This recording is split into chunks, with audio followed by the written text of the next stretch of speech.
And on to page 28. This page begins just talking about what we were talking about on the last page, this idea that hell is trying to control heaven. Now let's move down a little bit to where George MacDonald talks about these people that seem to be mere monsters that in fact go deeper into heaven only for the sake of cursing it. And he says, I have seen that kind converted, when those you would think less deeply damned have gone back. Those that hate goodness are sometimes nearer than those that know nothing at all about it and think they have it already. This may sound familiar. In fact, this is an idea that we read about in the part of Archbishop Fulton Sheen's book, Life of Christ, that we read from. It may very well be that the communists, who are so anti-Christ, are closer to Jesus than those who see him as a sentimentalist and a vague reformer.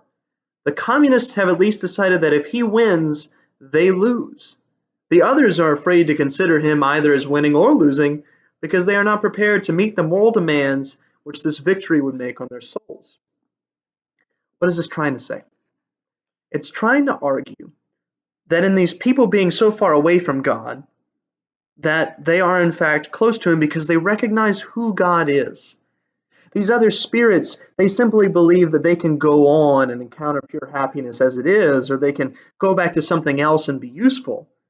But these that are most damned, that have come the farthest away from heaven, that look merely like monsters, they know that if God is really good, he's going to win. And their entire journey to heaven is to try and prevent that from happening, right? Until ultimately, well, hopefully, they'll recognize that goodness is actually what they're longing for the whole time.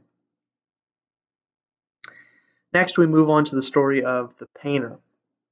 The painter's a rather interesting story because he looks out at all of heaven and he says, "Oh, I just want to paint it." And the shining person next to him says, "Well, why?" And the man says, "Because it's so beautiful." He says, "Well, yeah, but you haven't really seen it yet. You don't have real eyes." There is no good telling us about this country, for we see it already. I love that. But he goes on, and because the painter asks, well, that means that there will never be any painting, never anything to show at all?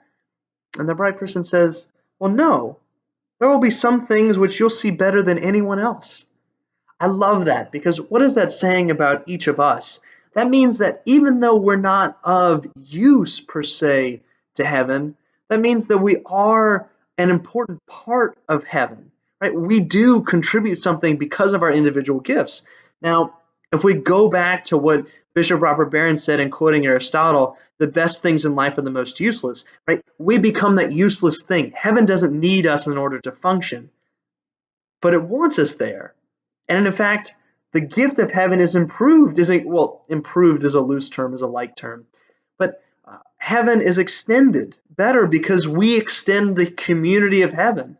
And our individual personhood enables our particular gifts to make heaven shine even brighter because we're not necessary for, but an important part of God's love. It's a weird give and take here.